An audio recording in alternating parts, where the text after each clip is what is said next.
If you are arguing with them or you disagree with them, you got pretty much fired very quickly. Trump called TSMC, Taiwan Semiconductor, the most powerful company. And in March, we see that he announced that TSMC is going to invest $100 billion in U.S. Arizona.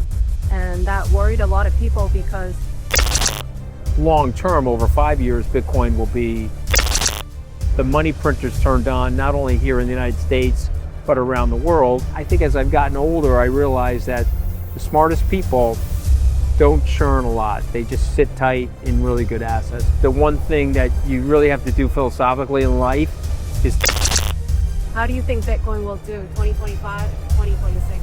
Bitcoin will get to King of Toronto. Bonnie.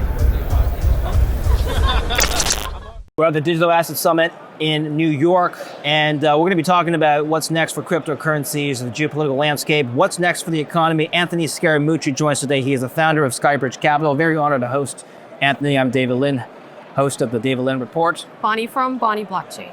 Anthony, so good to see you. You are so good at this, David. I mean, I try to keep up. Hey, yes, it's that the staccato delivery, and that was fantastic. Yes, high praise coming from you, Wealthion host, and my co-host for this show, Bonnie Blockchain. She has an awesome channel. But let's start with some stuff on tariffs. Bonnie, take it away. We have a lot of audience from Taiwan, from Asia, Chinese-speaking region. So in case they're not familiar with American politics, you were in the White House for 11 days. Yeah. And I got unceremoniously fired after the 11 days. It was a fun 11 days, though, I will say. Right.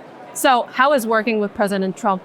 I want to ask you about his tariffs. So working with President Trump on the campaign was actually a lot of fun. I always like to tell people very candidly what it was like. It was a lot of fun. He's a jocular guy, garrulous. He has a good sense of humor. He can be very witty. He's probably the most famous stand-up comedian in the world, if you really think about his personality. But when he got to the White House, he got a little bit tighter, a little more imperious, and it became a little less fun. And then if you were arguing with him or you disagree with him, you got pretty much fired very quickly. And so we argued about a few things. I shortly thereafter got fired. So no hard feelings on that. I just want to, address policy and talk about what I like and what I don't like. So you want to talk about the tariffs? Yeah, markets don't like uncertainty, right? Yeah. And do you think that's a bargaining chip? Is he forcing us into a recession? What's going on? Let's give the optimistic case first, and then we'll talk a little bit about what could happen. But he's already hurt America in a number of different ways, because when you start out with that sort of fire and bellicosity of rhetoric, you're turning people off. You have the mayor of Toronto as an example now. You can't bid if you're an American company on any Toronto-based contract. Okay, so it has a chilling effect. If you look at the last 3 weeks of market activity, European markets are up, US markets are down, flow of funds are moving away from the United States. And so as the American president, you sort of would want foreign investment capital flowing into the US. I think one of the things that has made the US so attractive globally over the last 150 years is we have a stable political system, decentralized system, lots of checks and balances, and a real platform for a predictable rule of law. There's not arbitrary and capricious law here that you sometimes find in regimes that have less checks and balances. So I think when the president is acting in that way, it's scary to people, and I think it sends the wrong message. And Winston Churchill had a great line. There's nothing worse than fighting with your allies, except when you have to fight without them, meaning they're no longer your allies. And so I think it's dangerous. I don't like it, just if I'm being brutally honest about it. But remember, the best outcome could be it's a negotiating device. You get to the April 2nd deadline, they declare victory and say that stuff has been done on the border, stuff has been done on the Canadian border related to fentanyl, stuff has been done on the Mexican border. Yeah, Premier Doug Ford wants to cut off electricity. Canada's fighting back. He wants to cut off power to the eastern seaboard. What do you think of that? Probably a bridge too far. I mean, it could get to that. I mean, if the president wants to ramp up his rhetoric, it could get to that. I think that the big mistake that President Trump is making is you're thinking about this in a 1950s sort of way, and we're in 2025, and we're 34 years since the signing of NAFTA, and you have fully integrated these two economies. So let me give you two examples. Example number one, I'm a farmer, lobster farmer.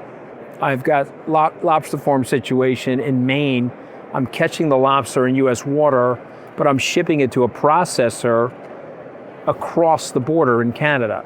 That's 25% tariff. And then it's going to come back to me processed, so I'm now going to sell it to the restaurants. That's another 25% tariff. So 25% over, 25% back. Price of lobster is 50%. You're going to bankrupt the lobster farmer. The crude in Alberta is a heavy crude. Most of the refineries that are south of the Canadian border in the United States are set up to refine that crude. If you're telling me that the Alberta Premier is going to start shipping that crude to China, Taiwan, you pick the area of the world it's going to ship it to, or you're going to have to retool all the refineries in the United States. And so the president's making a mistake because these countries are now fully integrated. So his staff is now trying to get to him and say, okay, you should probably cool out on this sort of bellicosity of rhetoric, and we should get to whatever you don't like in the USMCA deal. And the big irony there, guys, is that he negotiated that deal. And he said in 2019, this was the greatest trade deal in history, the USMCA. So if you don't like the deal now, 6 years later, let's go through the deal surgically and pick out the things that you don't like, and let's see if we can make it better for the United States and acceptable to Canada and Mexico. But I think the blunt instrument of using the tariffs the way he's using them is going to cause a crisis in the United States. It'll be a further decline in the stock market. If the tariff talk persists post April 2nd, further decline in the stock market, likely recession, and a further detachment from our more traditional allies, which even our adversaries in the world will not like because it creates more unpredictability in the world. I'm going to come back to what you just said because Scott Picent had a quote, but I think we want to talk about just finishing off the trade wars, talk about how it affects Taiwan and the Asia region. So, Trump called TSMC, Taiwan Semiconductor, the most powerful company. And in March, we see that he announced that TSMC is going to invest $100 billion in US Arizona. And that worried a lot of people because it kind of compromised the silicon shield of Taiwan, right? What is your thought? Well, this could be a contrary thought. I think that long-term thinking would suggest that you need more stability and you need more peace, which will create greater prosperity. And I think if you look at mainland China's economy right now, that economy needs to heal and possibly reset and restart its growth. It has languished for a few years if you just look at the data. Again, that's the Chinese government's data, and that could be understated or overstated, but I'm just going off of their data. The economy is not doing as well as they would like it to be. So it's not clear to me that the quote-unquote silicon shield is in play at this moment. If you take the argument that the president wants a multipolar world where Xi is controlling a part of the world and Putin is controlling a part of the world, and let's say Trump is controlling North America, which in his mind would include things like Canada and Greenland and possibly the Panama Canal. And you're laughing, Bonnie, because this is an absurdity to what he's talking about, because this is like 18th century Prussian colonialism, which isn't really appropriate for the 21st century. So to me, when I step back and look at the landscape of the world, I don't think it's in the interest of the mainland Chinese government, the Communist Party there, to upset the core stability of what's going on in the world, particularly when they're under economic stress. And so I think whether people realize this or not, the United States has to reshore some of its manufacturing. The United States has to reshore a lot of their chip manufacturing, frankly, because it's too big of a core component to the economy. And 25 years ago, when we were lovey-dovey with China, and we helped China get into the World Trade Organization, we thought we were moving towards some level of singularity and some level of a more integrated system of like and trust with each other, more harmony, more peace. Remember, the U.S. mantra for the post-World War II order was raise living standards around the world. And if you raise living standards around the world, you have less geopolitical conflict. What was left out of that is that there's still an ideological struggle going on in the world. And as long as that ideological struggle is going on, there will be a threat. And so the U.S. has to protect itself by reshoring some things. So I want to get your prediction on Bitcoin price. How do you think Bitcoin will do 2025, 2026? I mean, Bitcoin is being held back right now by the macro dilemma that we're facing. I think people were expecting the President Trump would be pro-business and he'd be pro-growth for the stock market.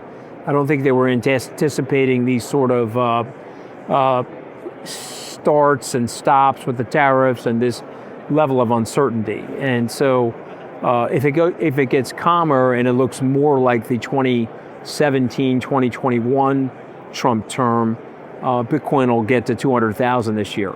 If you're telling me we're going to be in a protracted trade war and we're going to be fighting with our European and Western allies, Bitcoin will probably hover near here, maybe gets back to 100,000, but it's going to be very hard for Bitcoin to ascend to where I think it could go if we were just in a more normal environment. Normal being proper intersection between government and finance. Just on that note, so you said earlier we might get a recession. So this is Scott Bessent's quote, Treasury Secretary. What I could guarantee is we would have had a financial crisis. I've studied it, I've taught it. And if we had kept up those spending levels that everyone knows was unsustainable, we are resetting and we are putting things on a sustainable path. That's what he's talking about for the future. If he's right and this debt level rise is not sustainable, what happens to Bitcoin? What happens to risk assets? Well, long-term Bitcoin's going to be okay. I think the question was what's Bitcoin going to look like at the end of the year? Sure. And it really depend on the administration, in my opinion. If they calm down, Bitcoin will go to 200,000. Long-term, over 5 years, Bitcoin will be several hundred thousand because the money printers turned on, not only here in the United States, but around the world, and people will start gravitating to Bitcoin because of the properties associated with Bitcoin. And we and many people in our industry believe it's a store of value, and I think other people will draw that conclusion as they start to see these meta forces. But I think what the Secretary is saying is true. You can't go from $4.5 trillion of spending and 6 short years later you're at $7 trillion on your way to $9 trillion and say that that's sustainable. It's just the math isn't going to work for the United States, and you'll force more extreme politics into the country because you're not going to pay the debt back. Let's just be honest with everybody. You're going to monetize that debt. And so what you'll do, if you create 8% inflation in the country, which we had in 2023, well, you just wiped out 8% of the country's debt. Okay, you can have it nominally, but it's worth less. And so to me, the right thing to do is to get the country on a more sustainable path, but the wrong thing to do is to push the country into austerity. If you push the country into austerity, you'll touch off negative thinking in the country, and you'll touch off a negative, vicious flywheel that will lead to deconsumption and lead to a recession. So, this is gradualism. Governments have to think, let's steal something from the Chinese for a second.